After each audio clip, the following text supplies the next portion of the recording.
하나님의 말씀은 신약 성경 요한복음 20장 말씀에서 보겠습니다. 찾으신 줄 알고 요한복음 20장 19절 말씀부터 봉독을 하겠습니다. 이날 곧 안식 후 첫날 저녁 때에 제자들이 유대인들을 두려워하여 모인 곳을 문들을 닫았더니 예수께서 오사 가운데 서서 가라사대 너희에게 평강이 있을지어다. 이 말씀을 하시고 손과 옆구리를 보이시니 제자들이 주를 보고 기뻐하더라. 예수께서 또 가라사대 너희에게 평강이 있을지어다. 아버지께서 나를 보내신 것 같이 나도 너희를 보내노라. 오늘날 우리가 물질 만능 시대라고도 말하고 황금 만능주의라고도 또 얘기하고 또 우리가 살아가는데 가장 필요하고 또 없어서는 안 될 그러한 또 물질인 건 사실이고 또 하나님께서 모든 성경에 그 후손들에게나 자손들에게 물량적인 축복도 주시겠다고 말씀을 하십니다. 그런데 오늘 저는 요한복음 20장 19절부터 21절 말씀을 부활의 날 아침에 당연히 부활절이기 때문에 부활절의 메시지가 나가게 되겠지요. 근데 말씀을 참고로 해서 부활하신 예수를 만난 사람들 이러한 제목으로 하나님 말씀에 함께 은혜를 나누고자 합니다. 성경 말씀에는 부활하신 예수를 제자들과 더불어서 나타난 일이 10여 차례 보이셨다고 그랬습니다. 40일간 부활한 다음에 예수님이 땅에 계셨습니다. 40일 동안 계시면서 예수를 본 사람들이 10여 차례 봤습니다. 그러면 예수님이 그냥 어느 마을에 가서 죽치고 같이 이렇게 생활한 게 아니고 물론 그때에도 예수님은 어떤 영적인 작업을 하셨을 겁니다. 그런데 오늘 이와 같이 우리도 우리의 삶 속에 오셔서 보이든 보이지 않든 예수님은 우리와 동행하고 계십니다. 또 우리와 함께 계십니다. 그런데도 우리 눈에는 성경에서 예수님이 40일 동안 10여 차례만 눈에 띄었던 것처럼 우리가 그렇게 예수님을 자주 볼 수 없는 육의 눈을 가지고 있다는 것을 우리는 부인할 수 없는 사실입니다. 그런데 여기서 첫째는 슬퍼하고 있을 때 예수님이 찾아오셨는데 마리아에게 찾아오셨습니다.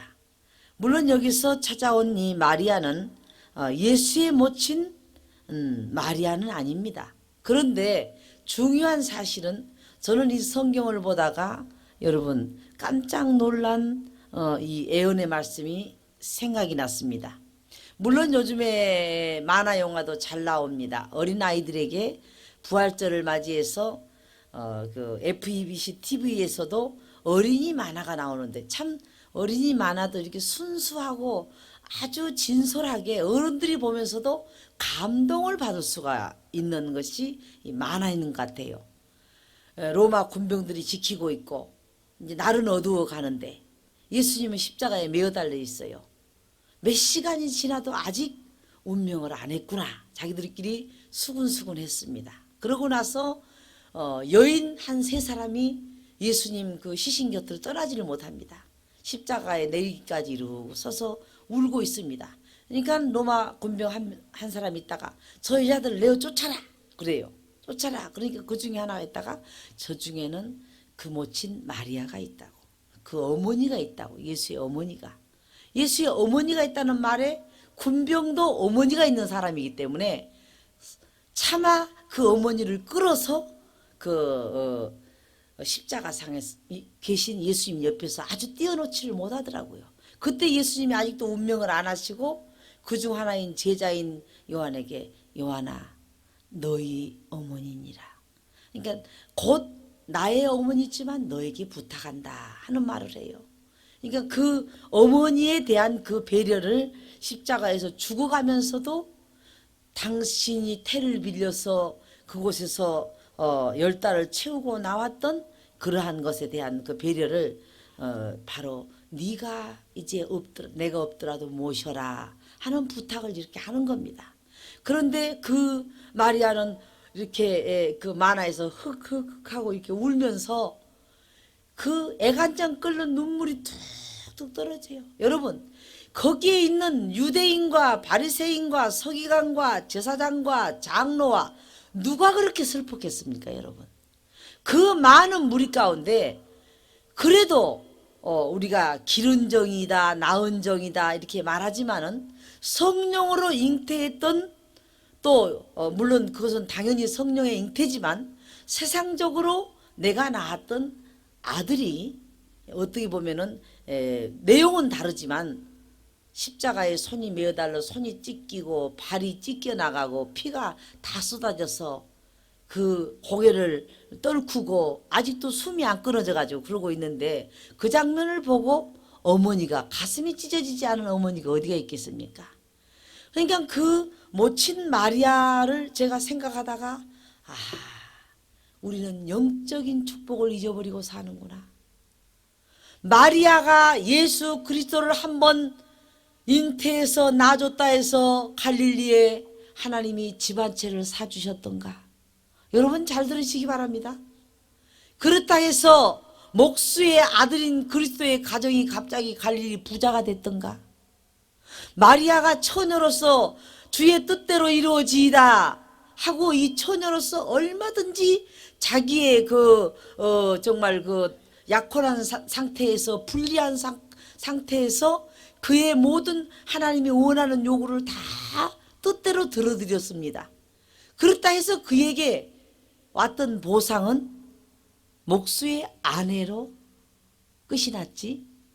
얼마나 하나님의 뜻을 넣는 어마어마한 정말 예수 그리스도라고 하는 내 아들을 몸에다가 뱉다가 또 13살이 먹도록 키워주고 다 양육해주고 이렇게 네가 큰 일을 했는데 너는 정말 너희 앞으로 요셉하고 살면서 낳을 자녀들하고 큰 복을 받아야 된다. 이렇게 해서 뭔가 남겨준 게 성경에 나왔습니까? 얼마나 궁색하면 예수님은 마지막 유월절 때도 저 예루살렘 성으로 들어가면은 어떤 여자가 물동이를 하나 이고 갈 것이다. 그를 부지런히 따라가라. 그러면 2층 집이 나올 것이다. 거기다가 유월절을 준비시켜라. 누가 묻거든 주가 그렇게 시켰다고 말하라. 또 종려주일이 되어서 호산나 다윗의 자손 예수여 찬송하리로다 할 때가 올 때 예수님을 위한 나귀 새끼 한 마리가 있었습니까? 예수님은 나귀 한 마리도 없어요. 그러니까는 또 물었습니다.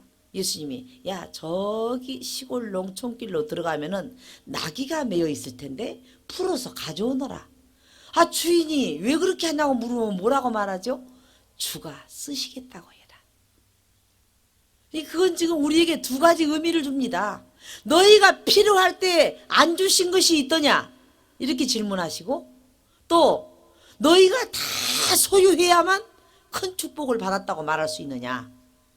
영적인데 하나님은 큰 비중을 더 두고 있다는 것을 저는 어제 하루 종일 생각하면서 그 마리아에게 일찍이 누가복음 2장 34절에 시므온이 성전에 있다가 저희에게 축복하고 그 모친 마리아가 예수를 안고 성전에 8일 만에 할례 받으러 왔습니다. 그때 축복하고 그 모친 마리아에게 일러 가로되 애언합니다. 보라, 이 아이는 이스라엘 중 많은 사람의 패하고 흥함을 인하여 비방을 받는 표적이 되기 위하여 세움을 입었고 예수 그리스도 그가 하늘의 왕자시오 왕이시오 만왕의 왕이시오 천지의 대주제시오 하나님의 아들이시오 하나님이시오 그런 분이신데 이 땅에 와서는 어떻게 된다고 했습니까? 많은 사람의 패하고 흥함을 위하여 비방을 받는 표적이 되기 위하여 세움을 입었고 또 이 마리아에게는 말합니다. 그 아들의 어머니라는 죄 때문에 너는 칼이 내 마음을 찌르는 듯 하리라. 이는 여러 사람의 마음의 생각을 드러내려 함이니라 하더라. 너 지금 나다네일 너는 무화과나무 밑에 있을 때 보았고 유다 너는 나를 팔라고 맘먹고 있고 하나님이시니 전능하시니까 모르신 게 없으시죠. 그러니 잘한다 잘한다 또 아무것도 몰라갖고 좋다 좋다 이래야 되는데 계속 그러기만 하니까 뭘 하겠습니까? 칼이 내 마음을, 이것은 지금 마리아에게 하는 말입니다. 내 마음을 찌르는 듯 하리라. 여러 사람의 마음을 그가 드러낼 텐데, 내 아들 육적인 입장으로는 내 아들 이 예수가 그렇게 할 텐데, 내가 마음에 찌르는 듯 하리라. 그 십자가에서 해가 어두워져서 시신을 내리기까지 마리아는, 그 성경은 그렇게 자세히 안 나와 있습니다만은 눈물을 툭 흘리고 흐느끼고 있는 여인은 마리아밖에 없었어요. 그 모친밖에. 그걸 보면서 이 땅에서 과연 그는 복 있는 여인이었는가? 그가 또 요셉과 살면서 자손을 낳아갔지만은 어마어마한 동방의 우수 땅의 욥처럼 부자로 살다 갔습니까? 하나님 앞에 그 상급으로 갈릴리의 떼부자가 되다가 마리아가 갔습니까? 요셉이 엄청난 신분이 달라져 버렸습니까? 그런 걸 보면서 저는 하나님의 성전은 우리가 가슴을 찌르는 듯 하는 일을 보지 않았습니까? 하나님께 큰 일을 하겠다고 축복 기도를 그렇게 우리가 빌고 그렇게 우리가 하나님께 간구하고 민족을 건져보겠다고 하나님께 나라를 위한 기도를 많이 했는데 우리는 가슴이 찌르는 듯한 일들을 남보다 더 보지 않았습니까? 저 나라에 가서 영적인 축복이 얼마나 크다는 것을 우리는 생각하고 그것이 헛된 세월도 아니요 흘러가 버린 시간도 아닙니다. 마리아는 성모 마리아가 돼서 지금은 모든 자들의 어머니와 같이 우리가 경배하진 않지만 천주교에서는 어머니라고 부르지 않습니까? 육적으로는 그런 호칭을 들어도 가능한 얘기죠. 그러나 우리가 예수와 하나님 외에는 우리가 어떤 것도 섬기지 않기 때문에 그러지, 사실 그가 겪었던 그 고난과 하나님의 뜻을 이뤘던 그 여인을 향하여 말하기를 너는 만세의 복이 있다 하리로다 그랬잖아요. 그런데 이 땅에 있을 때는 그렇게 복이 있지 않았지요. 33살 먹은 어머니 앞에 간 자식이 있다면 얼마나 큰 불효입니까? 그 아들 앞에 가서 해가 깜깜한데 그 산에서 내려가지 않고 눈물을 하염없이 흘리는 장면을 보면서 하나님, 우리는 너무 유괴주의입니다. 하나님의 성전에 우리가 큰 어마어마한 일이 벌어지지 않았다 할지라도 어떤 역사도 하나님이 한 것이 보이지 아니하였다 할지라도 하나님은 하나님의 일을 지금도 하고 계십니다. 저는 그렇게 생각하면서 우리는 하나님이 주셔서 육으로 굶기지 않으셨고 우리는 다 또 하고 싶은 일 다 했고 우리는 영육간의 복을 받은 자들이다. 저는 그 말씀이 어제 하루 종일 성령의 감동하심으로 떠나지 않았기 때문에 제가 이 부활의 아침에 이 말씀을 전하는 겁니다. 여기서 나오는 마리아는 그 마리아는 아닙니다만은 마리아를 무덤 밖에 서서 울고 있었습니다. 요한복음 20장에 마리아는 무덤 밖에 서서 울고 있더니 울면서 굽으려 무덤 속을 들여다보니 흰옷 입은 두 천사가 예수의 시체 뉘었던 곳에 하나는 머리편에 하나는 발편에 앉았더라. 예수님 시신은 어디로 가버리고 머리 있는 쪽에 천사가 흰옷을 입고 앉아있고 또 이 다리 있는 편에 천사가 흰옷을 입고 앉아 있습니다. 여자가 또 거기서 천사가 여기서는 여자로 비유가 됩니다. 여자가 어찌하여 우느냐. 또 천사들이 물었습니다. 요한복음 10장 13절에 천사들이 가로되 여자여 어찌하여 우느냐 가로되 사람이 내 주를 가져다가, 이런 거 보니까 모친 마리아가 아니죠. 내 주를 가져다가 어디 두었는지 내가 알지 못함이니이다.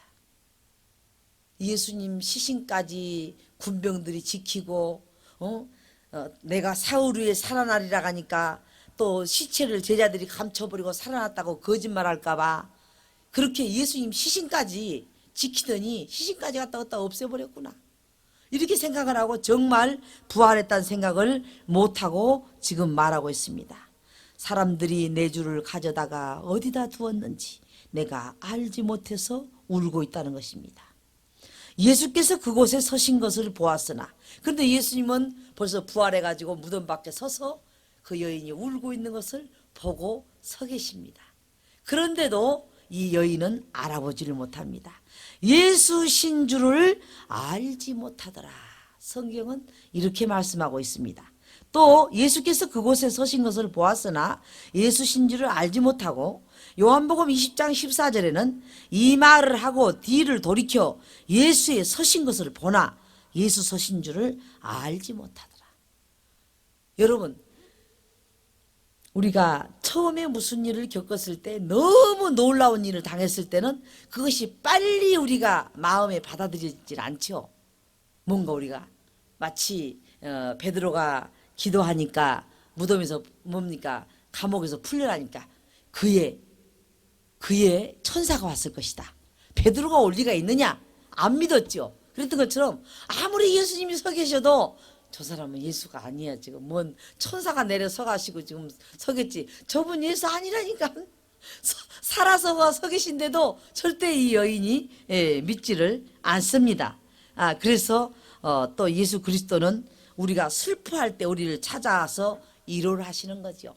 예수님은 벌써 갈릴리로 내려가실 시간이지만은 가시지 않고 그 여인을 위로하기 위해서 서 계십니다. 요한복음 20장 16절부터 18절 보니까 예수께서 마리아야 하시거늘 마리아가 돌이켜 히브리 말로, 그때는 예수의 음성을 알아들었습니다. 라보니요, 라보니요 라고 물었습니다. 하는 이 말은 선생님이라, 히브리 말로 랍비요 하는 게 아니라 라보니요 라고 지금 예수께 대답을 했습니다. 예수께서 이르되 나를 만지지 말라. 내가 아직 아버지께로 올라가지 못하였노라. 아직 첫 열매가 돼서 인류 최초로 첫 부활이 돼서 내 아버지가 받으시기 전에 네가 만지면 안 된다. 아버지가 먼저 나를 받으셔야지. 그래서 내 몸에다 손대지 말라, 만지지 말라 이렇게 말합니다. 내가 아직 아버지께로 올라가지 못하였노라. 너는 내 형제들에게 가서 이르되 내가 내 아버지 곧 너희의 아버지 내 하나님 곧 너희의 하나님께 올라간다라고 너희가 가서 전해주어라. 이때 막달라 마리아가 가서 제자들에게 내가 주를 보았다 하고 또 주께서 자기에게 이렇게 말씀하셨다 이르니라. 여러분, 파스칼이라고 하는 사람은 이런 말을 했습니다. 나는 하나님이 만물 창조를 믿는 이상, 하나님이 천지를 창조했다는 사실을 믿는 이상 예수님의 부활과 그의 처녀 탄생도 의심치 않고 그대로 믿는다. 하나님의 창조를 믿으면서 그 부분에 대해서 하나님이 거짓말할 일이 없다는 겁니다. 그러니까 하나님이 창조한 거나 다시 그리스도가 부활 승천한 거나 똑같은 얘기라는 겁니다. 그리고 어떤 시인은 그런 얘기를 했어요. 부활에 대한 설교를 길게 하지 마시오 그랬어요. 뭔 그렇게 변명을 많이 하냐 그 말이에요. 살아나셨으면 딱 살아나셨다고 끝내야지 부활의 설교는 짧을수록 좋다 이래놨어요. 여러분, 근데 우리는 얼마나 길어야 그 말씀이 우리가 이해가 깊어지겠습니까? 그런데 그와 같은 말을 쓰고 있습니다. 또 깔바르트 같은 사람은 이런 말을 합니다. 인간들의 최후의 목표는 죽음으로 달려가는 길이 아니요 부활하기 위하여 달려간다. 죽을 것이 죽지 아니함을 잊고 썩을 것이 썩지 아니함을 잊기 위하여 다시 살아나기 위하여 우리가 지금 불갑을 94살을 잡수신 거예요. 다시 부활하기 위하여서. 그래서 우리는 죽음을 향하여 가는 것이 아니라 다시 살기 위하여 우리는 가고 있습니다. 마틴 루터는 우리 주님은 부활의 약속을 책에만 기록한 것이 아니라 봄에 자라는 나무 잎에나 만물에다 다 기록하셨다 그랬어요. 풀 한 포기까지 다시 사는 데다가 다시 사는 것을 보아라 하는 부활을 우리에게 알려줬다는 겁니다. 그렇게 루터는 말하고 있습니다. 두 번째로 제자들에게 두려워하고 있을 때 예수님은 찾아오셨습니다. 예수를 죽인 유대인들은 자신들을 죽일까 두려워하고 있었습니다. 또 예수를 죽여버리고 났으니까 12제자를 찾아다가, 물론 우리가 유다는 죽었죠. 찾아다가 또 죽일까봐 제자들이 문을 꽁꽁 닫아놓고 자기들끼리 벌벌 떨고 밖에도 못 나가고 있어요. 우리 나가서 저것도 예수 당이다, 저것도 예수 따라다니는 제자들이다 하면 자기들까지 죽게 생겼거든. 그래갖고 밖에도 못 나가요. 밖에도. 그리고 벌벌 떨고 있는데 요한복음 20장 19절에 이날 곧 안식 후 첫날 저녁 때에 제자들이 유대인들을 두려워하여 모인 곳에 문들을 닫았더니 예수께서 오사 가운데 서서 가라사대 너희에게 평강이 있을지어다. 얼마나 감사합니까? 무서워서 문 밖도 못 나오고 문을 꼭꼭 걸어매고 있는데 예수께서 그 방에 문도 열지 아니하시고 싹 들어오셔서 가운데 서서 너희가 평안하뇨 묻습니다. 얼마나 평안이 없으면 그렇게 물었겠습니까? 지금 예수님 평안하더니 우리가 무서워갖고 지금 벌벌 떨고 있습니다. 이 말을 아시면서도 너희에게 평강이 있을지어다.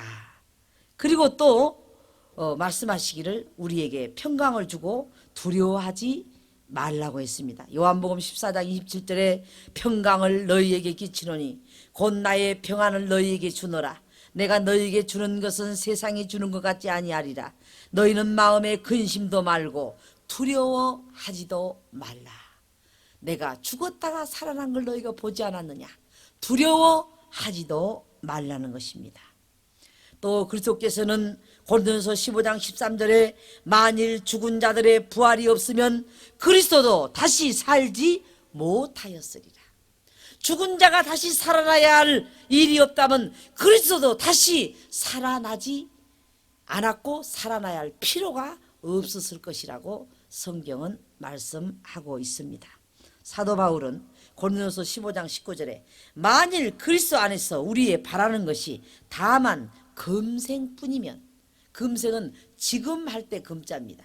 지금 살고 있는 삶이 우리가 마지막 50, 60, 70, 80 살다 가는 것이 끝이라면은 이 세상에서 가장 불쌍한 자들이라 그 말입니다. 그것도 가장 불쌍하다고 말하지 않고 더욱 불쌍한 자들이니라. 그러니까 제일 불쌍한 사람들이 누구냐고 손꼽을 하면 그리스도인이라 이렇게 말해야 된다는 겁니다. 그러니까 얼마나 우리가 예수 때문에 절제하고 또 우리가 모든 걸 견디고 참고 하고 싶은 대로 못하고 사는데 우리가 그리스도의 부활이 없다면은 우리는 더욱 불쌍한 자들이라. 그러니까 이방인 하나님 안 믿는 자가 불쌍한 것이 아니라 우리가 불쌍한 자로 발견되게 될 수 있다 그 말입니다. 그러니까 그런 일은 도무지 없을 테니까 그런 표현으로 지금 이 말을 쓰고 있는 겁니다. 예수 그리스도는 부활한 자의 첫 열매가 되셨습니다. 고린도전서 15장 20절에 그리스도께서 죽은 자 가운데서 다시 살아 잠자는 자들의 첫 열매가 되셨도다. 여러분이 잠잔다고 하는 말이 얼마나 고요합니까? 죽은 자들의 첫 열매가 된 것이 아니라 잠자는 자들의 첫 열매가 되셨도다. 지금 그리스도께서 호령 나팔 소리와 천사장의 나팔 소리로 기상 나팔을 불 때 다 일어날 때까지, 그때까지 자고 있는 자들의 첫 열매가 되셨다는 것입니다. 또 그리스도인들은 부활과 영생이 없다면 이 세상에서 가장 불쌍한 자들인데 이 성경 말씀하셨던 아까 그대로 금생뿐이라면 모든 사람들 가운데 우리가 더욱 불쌍한 자다. 그러나 절대 그렇지 않다는 것을 또 강조하고 있는 말씀입니다. 의심하고 있을 때 제자에게 찾아오셨습니다. 도마에게 의심하고 있을 때 예수님은 찾아오십니다. 그리고 도마에게는 그 손의 못자국과 옆구리의 상처를 안 보면 못 믿겠다고 할 때에 만져보라고 그랬습니다. 그 아까 마리아에게는 못 만지게 했죠. 여러분, 저는 예수 처음 믿었을 때 이것이 굉장히 숙제였어요. 믿음이 없을수록 좋겠네. 그러면 예수님, 없는 사람에게는 만져봐라. 그리고 믿음이 있는 사람에게는 안 돼, 만지면 안 돼. 그럼 믿음을 적당히 없어야 우리가 좀 만질 것도 만지고 예수님 좀 표적도 이적도 막 보여주겠네. 여러분, 알고 지은 것이 더 죄라고 그랬죠. 진설병을 이걸 내가 먹으면은 죽는데 하나님 앞에 한번 죽나 안 죽나 먹어볼까? 그건 100% 죽어요. 그러나 죽는 줄 알지만 하나님 나 배고파 죽겠어요 지금. 저 떡은 하루만 지나면 떡상에서 내려가지만 저요 하나님 정말 죄송해요. 저 배고파서 저거 떡상 없어지기 전에 죽겠어요. 저 좀 먹고 좀 살게 해주세요. 그러니까 그 떡을 먹었을 때 예수님은 그렇게 먹었을 때 저 하나님은 그 다윗을 봐준 거예요. 그러니까 이 마리아는 알 뿐만 아니라 부활의 날에 다시 살 줄을 내가 믿나이다 하고 있거든. 예수님 살아난 걸 알아버렸거든. 그런데 하나님도 안 만졌는데 지가 예수님을 만지면 되겠어요? 그러나 도마는 옆구리를 만지든 손을 만지든 이건 진짜 죽었는가 살았는가 이건 지금 살았을 때나 죽었을 때나 의심 많은 도마 의심 많은 도마는 이래도 도마고 저래도 도마야. 만졌다고 해서 그 신성을 타치한 게 아니에요. 지금 그냥 지가 의심이 많아가지고 그냥 상처 자국을 만진 거지 부활한 걸 만진 게 아니야. 그러니까 너는 만져도 괜찮다. 그것이 영적인 의미의 답이 됩니다. 그래서 우리가 알고 짐짓 죄를 지면 죄가 되지만은 정말 우리가 몰랐을 때는 하나님이 사해 주시는 경우가 이와 같은 경우입니다. 그래서 그에게 요한복음 20장 25절에 다른 제자들이 그에게 이르되 우리가 주를 보았노라 하니 도마가 가로되 내가 그 손의 못자국을 보며 내 손가락을 그 못자국에 넣으며 내 손을 옆구리에 넣어보지 않고는 믿지 아니하겠노라 하니라.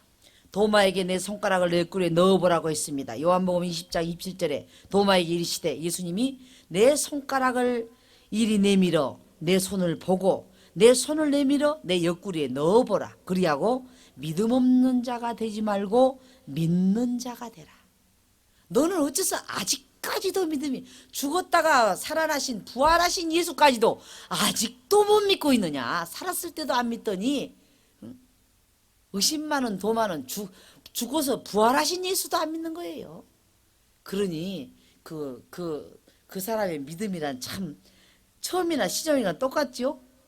또 그리고 말씀하시기를 요한복음 20장 29절에 이제 도마가 말합니다. 이제 만져보고 나서야 도마가 대답하여 가로되 나의 주시며 나의 하나님이시니이다. 이제 보니까 정말 못자국에 죽었던 자국이 있고 정말 허리에 창을 맞았던 자국이 있는데 살아계시네요. 이제는 제가 주를 믿나이다. 그러면서 그가 고백하기를 나의 주시며 나의 하나님이시니이다. 그럴 때 예수님이 참 너 이제 신앙이 좋아졌구나 그런 게 아니라 뭐라고 책망한 줄 압니까? 예수께서 가라사대 너는 나를 본고로 믿느냐 보지 못하고 믿는 자들이 복되도다 하시니라. 우리는 안 보고 믿고 있어요. 우리는 예수님 창자국 꼭 봐야 되겠어요?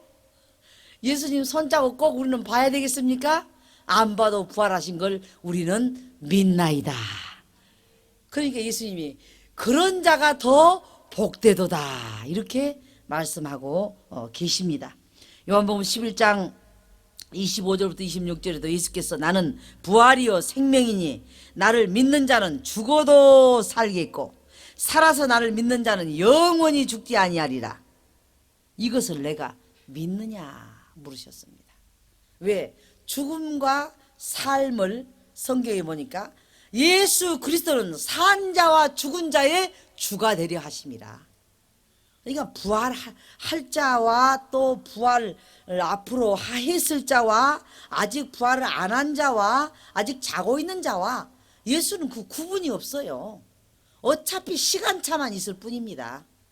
그러니까 지금 조금 한 1000년간 자고 있는 사람, 우리는 앞으로 좀 더 있어야 또 잠자러 들어갈 사람, 또 그 전에 예수님이 와버리면 또 완전히 우리는 또 변화체가 돼버리죠. 그러니까 예수 앞에서는 빠른 자도 없고 늦은 자도 없고 또 예수님 앞에 그 예수님은 적기가 없어요. 처음과 나중이고 시작과 끝이고 또 알파와 오메가요. 항상 처음과 끝이니까 똑같으시니까 어제나 오늘이나 영원토록 동일하시기 때문에 예수님은 시기가 따로 없는 겁니다. 이사야 선지자는 일찍이 예언하기를 이사야 26장 19절에 주의 죽은 자들은 살아나고 우리의 시체들은 일어나리이다. 티끌에 거하는 자들아 너희는 깨어 노래하라. 주의 이슬은 빛난 이슬이니 땅이 죽은 자를 내어 놓으리라 그랬습니다.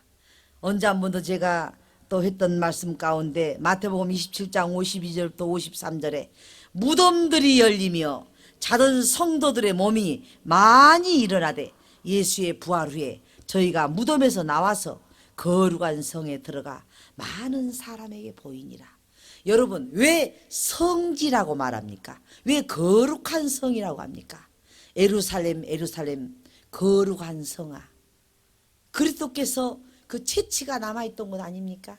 예수님이 걸어다니시던 곳, 하나님이 명명하신 지명들, 모리아산, 예루살렘, 유대, 베들레헴. 여러분, 그 성지를 걷는 느낌은요, 일반 우리 이런 아무리 아름다운 63 빌딩의 구경은 그건 안 봐도 돼. 박토 자갈밭을 걸으면서도 야, 옛날에 저게 60만 대군이 이 자갈밭에다 텐트를 지고 다 둘러놓고 하늘을 지붕 삼고 구름을 덮고 불기둥을 덮고 여기 누워 있었구나. 그들이 바로 성경에 기록된 사람들이구나. 여러분, 그 찬양이 왜 예루살렘이 뭐 특별한 게 있습니까? 정말 유럽에다 비하면은 정말 볼 것이 없어요. 그러나 예루살렘 예루살렘 거룩한 성아. 우리는 하나님 앞에 앞으로는 좀 준비했다가 성기술에도 한 번씩 같이 갑시다. 우리 가서 그 베드로 고기도 좀 보고, 어부들이 고기 잡은 데 가서 이러고 앉았으면 저 중에 하나를 예수님이 딱 찍어가지고 제자 삼으셨구나, 이렇게 좀 보기도 하고. 여러분, 어떤 목사님이 설교하러 나오셔서 그래요. 갈릴리 바다 떠오르는 게 있습니까? 그 말하는데 할 말이 없어요. 갈릴리 바다가 우리 동해바다 같이 생겼겠지? 뭐 바다가 똑같아요? 달라요. 절대 다릅니다. 미국 땅을 가서 비행기 타고 내려서 저기 다시 되돌아오더라도 이렇게 창가에 한번 내다보고 온 것과 안 온 것은 하늘과 땅이에요. 그러니까 우리는 앞으로는 하나님이 축복하시면은 그런 것도 기도 제목이에요. 하나님, 우리도 이 지구 땅에, 지구촌에 살면서 좀 지구를 좀 돌아볼 수 있는 기회를 좀 주시옵소서. 좀 몇 분들은 다녀온 분들도 있지만은 그것도 우리가 기도하면 하나님 또 축복 안 하시겠어요? 저 매여 있는 낙이 끌어오너라. 저 물동이 유고한 여자에게 방 좀 준비시켜라. 아리마대 요셉 그 묘지 너 부자로 잘해서 만들어 놓은 것 좀 나 좀 먼저 쓰고, 뭐 그거 나는 살아날 거지 내가 차지하고 있을 것도 아니고 다시 그 다음에 네가 쓰려무나. 예수님은 다 알아서 갖다가 쓰고 놔두고 가버려요. 그러니까 우리는 얼마든지 하나님 우리의 필요에 따라서 주신다는 내용입니다. 데살로니가 전서 4장 16절부터 17절에도 주께서 호령과 천사장의 소리와 하나님의 나팔로 친히 하늘로 쫓아 강림하시리니 그리스도 안에서 죽은 자들이 먼저 일어나고 그 후에 우리 살아남은 자도 저희와 함께 구름 속으로 끌어올려 공중에서 주를 영접하게 하시리니 그리하여 우리가 항상 주와 함께 있으리라. 시간상 제가 에스겔 37장 말씀은 뼈들이 들이맞아서 군대를 이루는 살아나는 그 프로그램 성경은 다음에 시간 있을 때 우리가 대하고요. 우리가 슬퍼하고 두려워하고 회의에 빠져 있을 때 우리 곁에 계신 주님을 우리는 항상 배울 수는 없지만 주님은 우리를 홀로 두지 아니하십니다. 이미 부활 승천하셨어도 영으로 와서 계시고 또 우리에게 살과 뼈를 가지고 육으로 와서도 우리 곁에 계시지만 우리는 영안이 어두워서 보지 못할 때가 많습니다. 영의 윤이 열려서 우리의 고통과 괴로움 중에도 늘 주님이 우리 곁에 함께 계신다는 것을 깨닫는 은혜가 늘 함께 하기를 우리는 간절히 바라면서 빌립보 3장 21절에 보면 이런 말씀이 있습니다. 그가 만물을 자기에게 복종케 하실 수 있는 자의 역사로 우리의 낮은 몸을 자기의 영광의 몸의 형체와 같이 변하게 하시리라. 예수님만 변한 게 아니래요. 우리도 그렇게 변화시키시려고. 그래서 요한복음 14장에 너희는 마음에 근심하지 말라. 하나님을 믿으니 또 나를 믿으라. 내 아버지 집에는 거할 곳이 많도다. 내가 초소를 예비하러 가노니 예비하면 내가 너희를 데리러 온다고 그랬습니다. 그러니까 예수께서 말씀합니다. 만물을 자기에게 복종케 하실 수 있는 자의 그 능력으로 우리 낮은 몸도 자기 영광의 몸의 형체와 같이 변하게 하시려고 모든 준비를 하신답니다. 그래서 우리도 불갑을 우리가 변화하게 될 것입니다. 그러므로 이와 같은 놀라운 은총이 이 부활의 아침에 우리가 하나님의 놀라운 은혜와 또 그 놀라운 부활의 기쁜 소식이 함께 하시기를 간절히 축원합니다. 기도하겠습니다. 하나님 감사합니다. 정말 부족하고 어리석고 연약하고 정말 썩을 것이 썩을 수밖에 없고 죽을 것이 죽을 수밖에 없는 저희들을 사망이 왕노릇했지만은 우리에게 사망이 생명의 삼킴바 되게 하시고 그리스도가 세례를 받으신 것은 우리도 받게 하심이요 또 그리스도가 부활하신 것은 우리가 부활할 것을 먼저 보여주셨습니다. 우리 안 되는 사건도 부활되게 하시고 되지 못한 모든 일들도 생명으로 부활하듯이 다 복으로 바꿔지는 이 한 해가 되도록 하나님 부활의 축복으로 이 민족에게 축복하여 주시옵소서. 가정의 부활과 새롭게 하시는 교회의 부활과 또 모든 우리의 신앙의 부활과 하나님의 교회의 부활의 역사가 이 한 해 동안 일어나도록 축복하여 주시옵소서. 예수님의 이름으로 기도하옵나이다. 아멘.